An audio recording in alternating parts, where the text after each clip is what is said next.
हमारे बीच में श्री शांतनु गुप्ता जी, इस देश के जाने माने लेखक, चिंतक और राष्ट्र को समर्पित, राष्ट्र प्रेमी और भारतीय संस्कृति और संस्कारों को युवा अवस्था से ही जीने वाले और ऋषिकेश की धरती में ही जन्म लिया।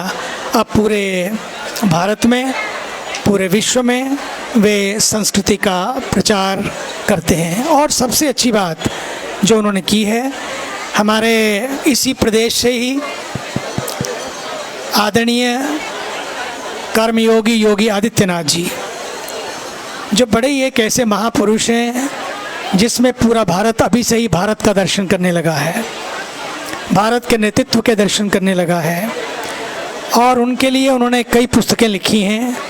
ए monk who became a yogi, yogi as a monk, और भी हिंदी में भी। और फिर अजय की अजय यात्रा, मैं तो कहूँगा ये पुस्तकें, ये लेटेस्ट पुस्तकें हिंदी में भी, इंग्लिश में भी, कई देशों में, भारत में, सब जगह इसका कार्यक्रम हुए हैं।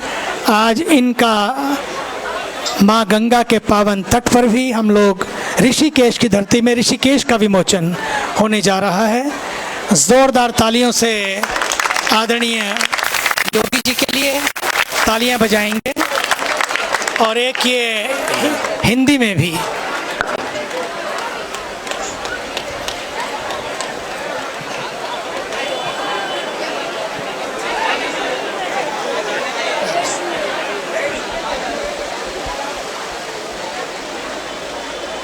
भगवान करे शांतनु जी को इसी तरह से दीर्घायु रखें, दिव्यायु बनाएं, स्वस्थ रहें और व्यस्त रहते हुए देश की सेवा में इसी तरह से उनके दिल में और हम सब के दिलों में राष्ट्र प्रेम की गंगा जी की तरह प्रवाहित रहे। आपने देखा होगा हमारे देश के ऊर्जावान, यशस्वी, तपस्वी प्रधानमंत्री जी किस तरह से हर समय, उनको तो उत्तराखंड बहुत प्यारा है, और क्योंकि वे इसी धरती पे साधना करके गए, उन्होंने साधनों से देश को महान बनाने की बात तो की, लेकिन साधना पीछे छूट ना जाए।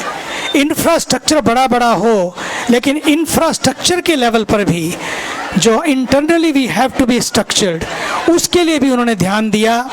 चाहे फिर काशी की बात हो, अयोध्या की बात हो, केदार की बात हो, या उज्जैन की बात हो, या अन्य तीर्थों का जो उद्धार हो रहा है धीरे धीरे, या पूरे भारत का ही जो विकास लोगों के दिलों में हो रहा है, उनके लिए मैं उनके लिए भी प्रार्थना करता हूँ कि राष्ट्र प्रेम की गंगा उनके हृदय में, हम सब के दिलों में बहती रहे। क्योंकि राष्ट्र है तो हम हैं।